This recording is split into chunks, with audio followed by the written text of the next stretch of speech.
Good morning, everyone. Today is Monday, January the 24th, 2022, and I overslept.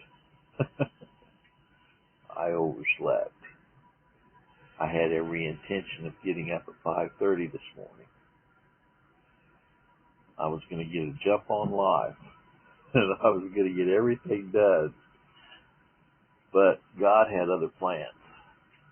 He put me to sleep, and I slept until about 8 o'clock. And here I am. Here it is, 8:22. I'm now officially 3 hours behind on Monday morning. Well, good thing I don't have to punch a time clock. You know what it means to be retired? To be tired all over again. Retired. Well,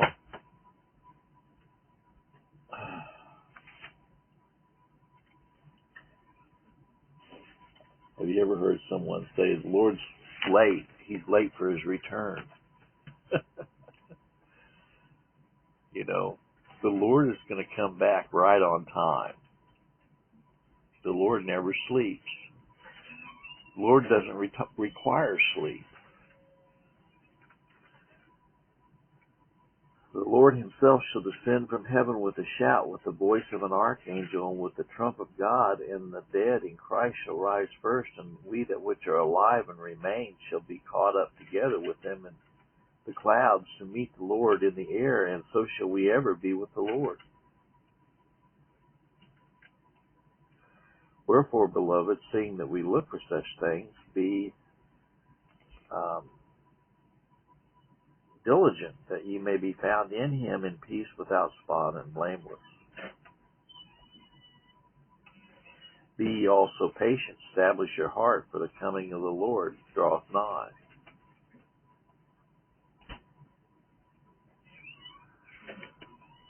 I saw a couple interviews with Billy Graham. I saw an interview with Billy Graham by Paul Harvey. Paul Harvey went to Billy Graham's house and was interviewing Billy Graham. And also, Billy Graham was on the Johnny Carson Tonight Show.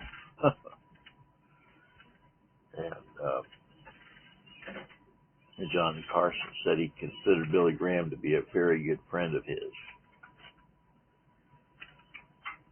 Well, doesn't the world say something about being a friend of the world?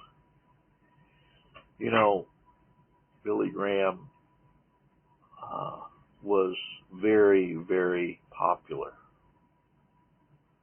Very well liked.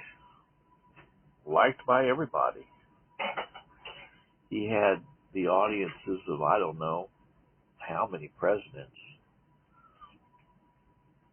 He knew Harry Truman.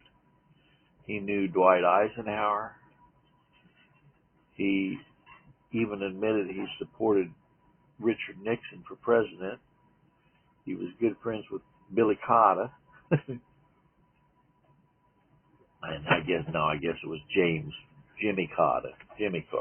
Billy was Jimmy's brother.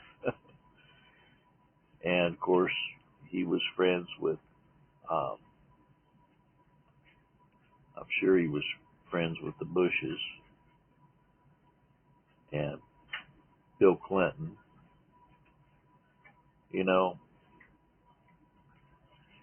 And he had his message was,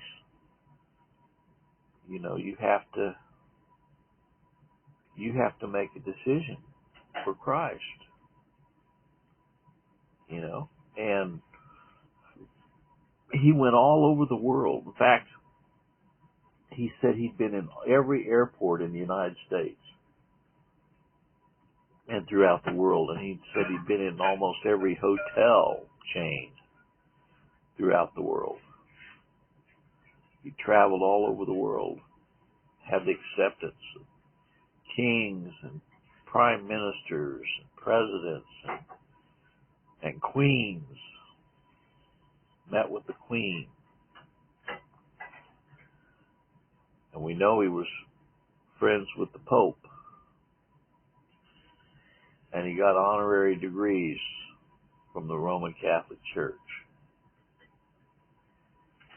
And in his meetings, in his crusades, many, many Catholics came to his crusades.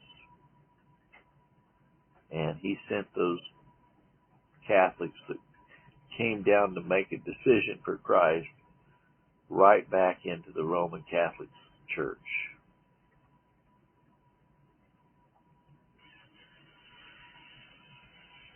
And Randolph Hearst is the one that pushed him. The big news guy, Randolph Hearst, in his time was probably as successful as, or more so than the Fox Channel. And I think it was Chicago that Billy Graham was doing a crusade, and Randolph Hearst said, push Graham. And he pushed him on all of his different networks. Well, the true gospel is not a popular gospel. Jesus Christ said that if you're in Christ, you're going to suffer persecution. I didn't see Billy Graham suffering a lot of persecution while he lived. I think he lived to be 99 years old.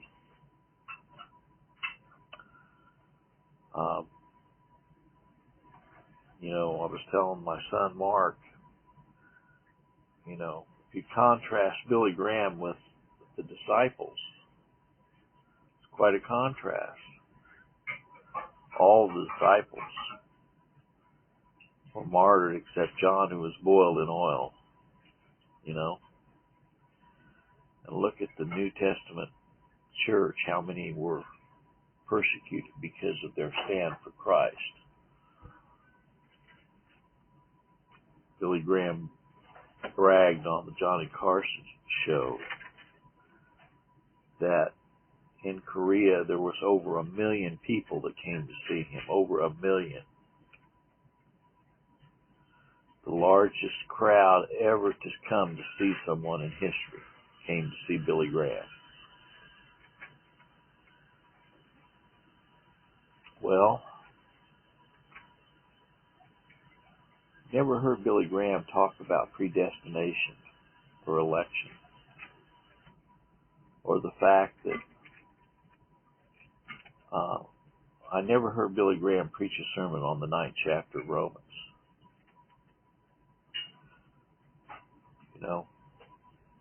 Big portions of the Bible were left out of Billy Graham's message, and he added to it the free will of man. God made salvation possible. All you have to do is fill out a decision card, let him in your heart, and you can, you've done the work.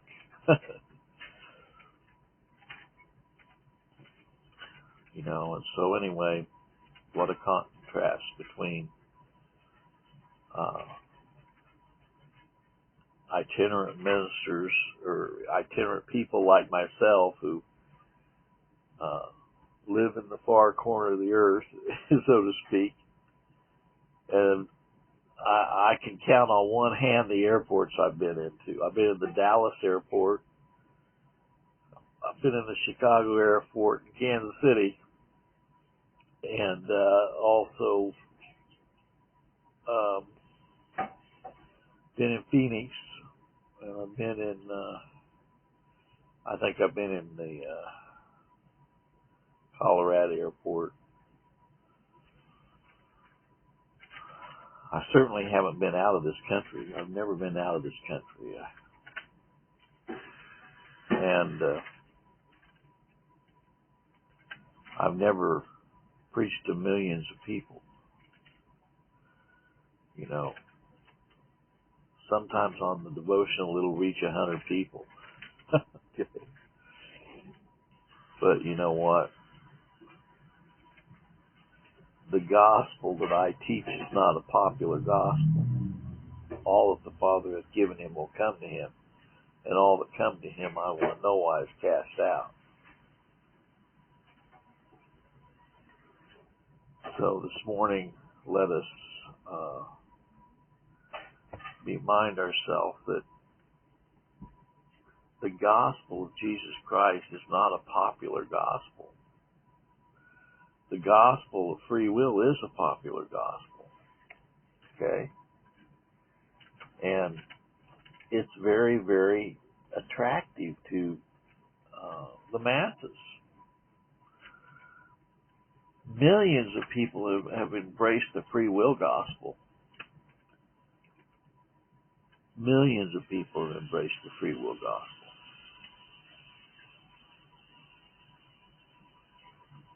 And they'll tell you the time that they let Jesus into their heart. Well, this morning I hope you have a blessed week. I got kind of wound up about Billy Graham. But let us examine the contrast between the true gospel and the false gospel. God bless.